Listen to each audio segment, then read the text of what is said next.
Fala, meus queridos! Tudo bem com vocês? Como passou essa semana, né?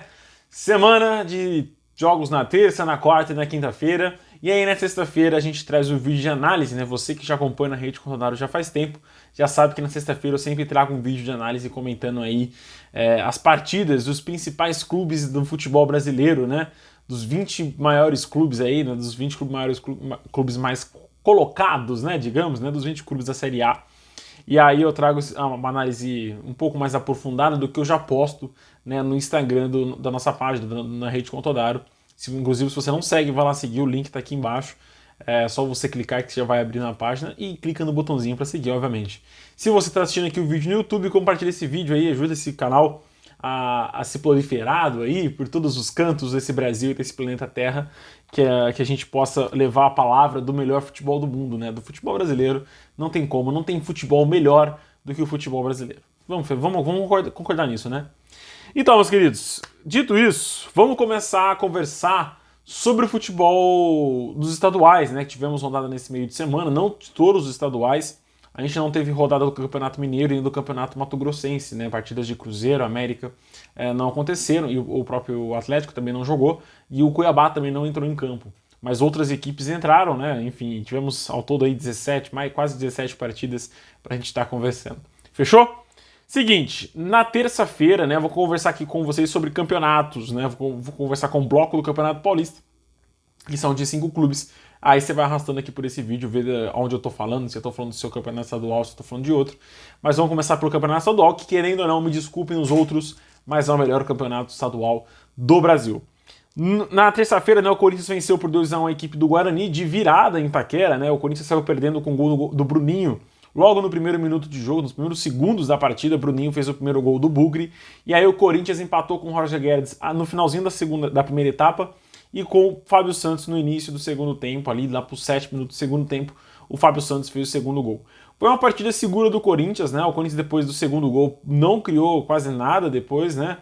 Apenas ficou controlando as ações no seu setor de defesa, né? E passou a não criar, não mais incomodar o Guarani, e o Guarani não teve forças para levar perigo ao gol do corintiano, né? A gente viu o Guarani espetando e jogando bem até certo ponto do primeiro tempo, e aí no segundo tempo deu Corinthians, né? Enfim, Corinthians assim, deu Corinthians na questão de domínio físico, não foi um domínio amplo, né? De sufocar o adversário, que eu quero dizer. Na quarta-feira, aí sim, tivemos Red Bull Bragantino vencendo por 2-0 a equipe da Ferroviária. O Bragantino se reencontrando com as vitórias depois de uma derrota, digamos, humilhante para a Portuguesa por 3-0 no Canindé. O Bragantino vence por 2-0 os 2 gols do Alejandro.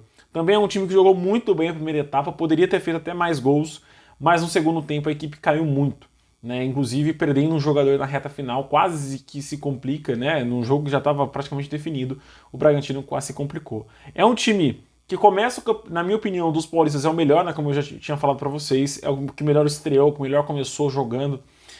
Outros estão melhorando, né? O caso que a gente vai falar de que eu quero dar um comentário maior, que é o caso do São Paulo. Mas o Bragantino começou bem, vai vencendo os seus jogos em casa, o que é muito importante no campeonato estadual e ao longo da temporada também.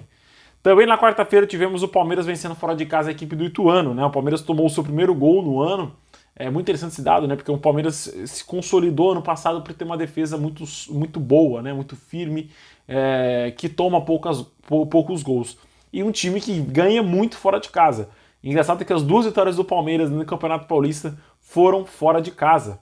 Em casa, a equipe apenas empatou e os 2 jogos em 0-0.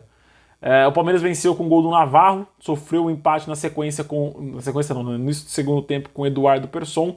No segundo tempo, ainda mais pro meio pro fim, Lucas Siqueira acabou jogando contra o próprio Patrimônio e marcou o gol contra, e Bruno Tabata fez de pênalti no finzinho da partida. O Palmeiras jogou bem, com o time reserva, né? Para mim, jogou até melhor do que os jogos que o time titular. É engraçado isso, né? Mas os reservas acabam entrando mesmo com mais vontade que os titulares em alguns quesitos. Mas eu gostei do modo de jogar do Palmeiras reserva. Poupa tempo, Santos 0, Água Santa também 0. Pra mim, cara, foi um desastre, porque o Santos fechou a rodada de quarta-feira, né? Tivemos jogos muito interessantes na quarta-feira, e o Santos ficou no 0-0 com a Água Santa em casa. Assim, foi um jogo de 2 equipes que estão muito mal no Campeonato Paulista. Tá? O Santos perdeu uma excelente oportunidade para vencer uma equipe que está mal, somar pontos em casa, até mesmo saldo de gols. Mas perdeu inúmeras oportunidades e também criou muita pouca coisa, né? O meio de campo do Santos está batendo cabeça nesse início de ano. Os gols, por exemplo, o gol que fez contra o Mirassol, que venceu na Vila Belmiro, os dois gols, um gol foi de pênalti e o outro gol foi de bola levantada na área. Então, assim, o Santos não tem mais aquela criação do meio como tinha no campeonato na temporada passada. E isso vem jogando contra o time, vem jogando contra os pontos da equipe, né, que vem perdendo e deixando de conquistar alguns pontinhos do campeonato estadual. O São Paulo, que eu quero dar o destaque, o São Paulo venceu por 4 na equipe da Portuguesa com um time meio mexido, né, com algumas peças. O São Paulo, o Rogério não contou com algumas peças, né, o próprio Igor Vinícius na lateral direita sentiu alguns problemas físicos, não foi pro jogo. Rafinha também ainda acabou se lesionando contra o Palmeiras no final de semana, mas o São Paulo conseguiu jogar muito bem. Mesmo com o Orejuela na lateral direita, o time foi muito bem. Fez o primeiro gol, é verdade, já pro final do primeiro tempo, né, com o Luciano. A Portuguesa fez um excelente primeiro tempo, tá? De controlar esse time do São Paulo. O São Paulo criou muito pouco, tanto que o gol do Luciano sai num escanteio, né? Que inclusive um belo gol de escanteio. E aí Galo marcou 2 vezes e Pedrinho fechou a goleada pro Tricolor. A Portuguesa ainda descontou, né, quando estava 3-1 com o Lucas Natan, um belo gol, numa falha da defesa do São Paulo, tá? Uma falha por que sentido, Gabriel? Porque eu acho que o time do São Paulo vem marcando muito com o olho, né, com o olhar, com aquele espaço entre os jogadores, dando muito espaço para o ataque, para o meio de criação da equipe adversária. Isso já aconteceu contra o Palmeiras no final de semana, onde o Palmeiras criou muitas oportunidades, e repetiu contra a Portuguesa, nesse caso, inclusive, levando o gol da Lusa. É que faltou muito pouco, faltou muito assim, para a Portuguesa poder incomodar em algum ponto o São Paulo. Mas contra equipes mais bem treinadas, não estou criticando o trabalho do Rogério, inclusive vou elogiar o trabalho do Rogério aqui, mas com equipes mais prontas, né, como o São Paulo, o próprio Atlético Mineiro, o Palmeiras, numa eventual evolução de entrosamento de físico, né, nesse ano, o São Paulo pode acabar se complicando um pouco ao longo da temporada. Eu acho, agora eu vou dizer aqui, o São Paulo estreia esse ano melhor do que o ano passado, inclusive, e melhor do que termina no passado, inclusive. O São Paulo teve um final de ano bom, né, com vice-campeonato da Copa Sul-Americana e uma boa colocação no Campeonato Brasileiro, mas ao longo do ano veio com muitos altos e baixos. E aqui, nessa questão, nesses 4 primeiros jogos no Campeonato Paulista, o time vinha evoluindo bastante, melhorando a defesa, que já era muito boa, melhorando o seu sistema de ataque, com o surgimento aí do Galopo como uma opção técnica para o time do São Paulo. Então acho que o São Paulo vem evoluindo bastante. Ainda falta muito para ser um time muito competitivo, né, que seja garantia de títulos, mas eu acho que vem um time aí que pode incomodar ao longo do ano. Fechou? O outro jogo agora, vamos falar de Campeonato Carioca. O Bangu empatou em 1-1 com as reservas do Flamengo, né? O Renatinho fez o primeiro gol do jogo pro time do Bangu e Lohan fez o primeiro gol do Flamengo, aí o primeiro gol com a camisa rubro-negra, o jogador mais jovem a marcar com a camisa do Flamengo. Muito importante essa marca pro garoto. Foi até um belo gol, tá? E o Flamengo jogou bem, assim, não dominou o Bangu, como muitos comentaristas estão dizendo, mas eu acho que jogou bem com as reservas, enfim, soube incomodar alguns pontos aí o time do Bangu, que é um time interessante, tá? Não é um time também qualquer nota de campeonato estadual, é um time bom.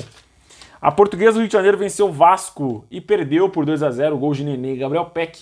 Esse sim, o Vasco, mesmo com alguns problemas, com alguns falta de entrosamento, parece que a temporada nos Estados Unidos foi boa. A equipe estreia muito bem o Campeonato Carioca, né, se reencontrando com as vitórias, vinha tropeçando com o seu time de garotos e finalmente estreia com uma vitória, né?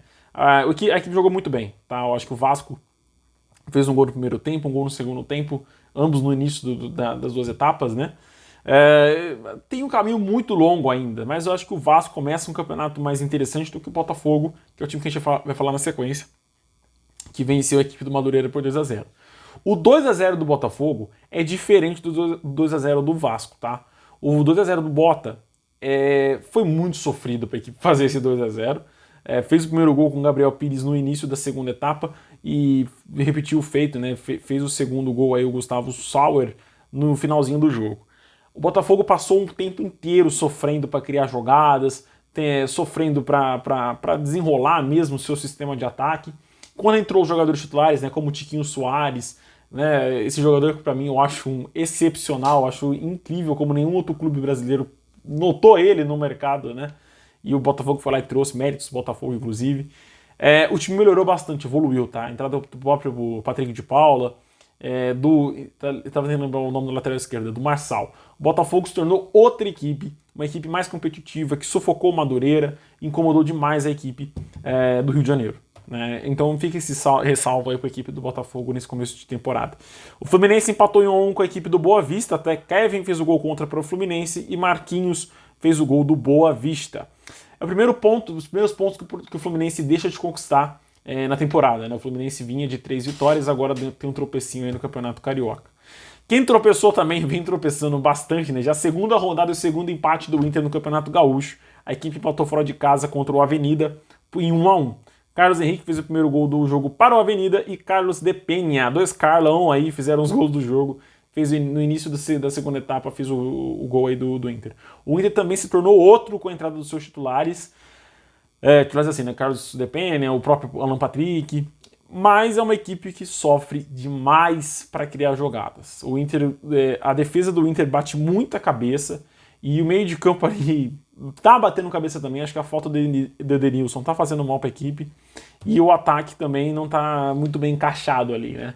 Então assim, a equipe precisa se encaixar bem, testar algumas peças no Campeonato Gaúcho, né? Já vai enfrentar o Grêmio daqui a umas semanas. Então é uma equipe que precisa se testar aí no Campeonato Estadual. Acabei pulando o Grêmio, cara. O Grêmio venceu por 1-0 a equipe do Brasil de Pelotas, né? Gol de quem? De quem? De quem? Luizito Soares. Desenrolou o que estava enroladaço, né, pro Grêmio, né? O Grêmio não conseguia criar jogadas, incomodar o Brasil. E aí o Soares no finzinho do jogo, né? Realmente no finzinho do jogo, aos 45 do segundo tempo, tirou uma jogada da cartola, fez um belíssimo gol e o Grêmio venceu esse jogo. Aí no Campeonato Baiano, o Bahia perdeu por 1-0 com o gol do Júnior Bahia. Então olha só, o Campeonato Baiano, o Bahia perdeu com o gol do Júnior Bahia pro Jacobinense aí por 1-0. O Bahia vem jogando mal, não se encontrou ainda no Campeonato Estadual, vai enfrentar a equipe do Vitória já nesse final de semana, né? Temos um clássico do Bavi nesse final de semana. Que felicidade poder trazer esse clássico para vocês. Pena que é só no Campeonato Estadual. Mas é um jogo que eu tô ansioso para ver, para poder acompanhar melhor. Mas o Bahia vem sofrendo, vem batendo cabeça, não se entrosou ainda esse time do Esquadrão de Aço. O Crack empatou em 3-3 com o Goiás. Tá, por que eu falei primeiro o time mandante, né, o Crack? Porque o Goiás, cara, tava vencendo por 3-1. 3-1. O Goiás saiu perdendo, virou para 2-1, enfim, fez o terceiro gol com o Nicolas.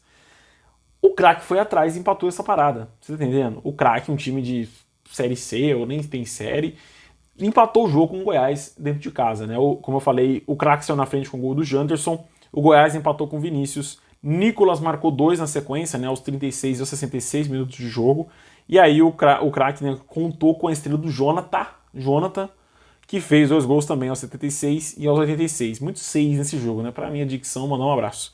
Mas o Crack jogou bem, assim, soube se reencontrar na partida, e o Goiás, cara, assim como o Bahia, eu acabei de falar, vem batendo muita cabeça no Campeonato Estadual, ainda não se encontrou, não é uma equipe que joga bem, que está evoluindo, vem tropeçando bastante, perdeu para o próprio Atlético Goianiense. Na minha visão, é uma das sérias equipes a serem rebaixadas nesse Campeonato Brasileiro, que está nivelado, com o nível lá em cima, cara. Essa edição do Campeonato Brasileiro está com um nível muito alto, muito elevado. E quem iniciar o ano tropeçando, mal assim, vai rodar, não adianta. O Campeonato Paranaense, o Atlético Paranaense venceu por 3-1 a equipe do Foz do Iguaçu em casa com um show de torcida feminina e de crianças no estádio na Arena da Baixada. Zé Ivaldo, Vitor Bueno e Christian fizeram os gols do Furacão. Ramon descontou aí para a equipe do Foz do Iguaçu. Foi um excelente jogo do Atlético, né? Dominou do começo ao fim do jogo, teve ali o sustinho com o gol do Foz do Iguaçu, mas foi pouca coisa. Né? O Atlético realmente deu um baile no Foz do Iguaçu e tá jogando muito bem o Campeonato Estadual, dicas de passagem. Quem tá jogando uma rotaçãozinha menos do que o Furacão é o Curitiba, mas tá vencendo, tá ainda 100% na competição. Venceu o Maringá fora de casa, que é uma equipe que costuma complicar para os times do Paraná, mas venceu bem por 1-0, o gol de pênalti do Aleph Manga nos 20 minutos do primeiro tempo. É uma equipe que ainda tem muito a evoluir e tal. Eu acho que o Curitiba não vai correr tantos riscos de ser rebaixado, né? Vai brigar, mas acho que não acaba sendo rebaixado no Campeonato Brasileiro, porque é uma equipe que está conseguindo manter aí um certo nível ok, vai, de futebol. Para fechar a rodada desse meio de semana, tivemos Fortaleza vencendo a equipe do Sergipe por 1-0. Novamente, passação aqui minha de pano, o Fortaleza é uma equipe que domina o Campeonato Nordestino. todas as Copas do Nordeste e Campeonato Cearense. É uma equipe que está dando aula de futebol no Nordeste. É impressionante como essa equipe joga bem. E fez 1-0, ganhou por 1-0 com o gol do Thiago Galhardo. Meus queridos, esse foi o vídeo de hoje. Agradeço muito demais a presença de vocês até aqui. Um abração, fiquem com Deus e até mais. Tchau, tchau.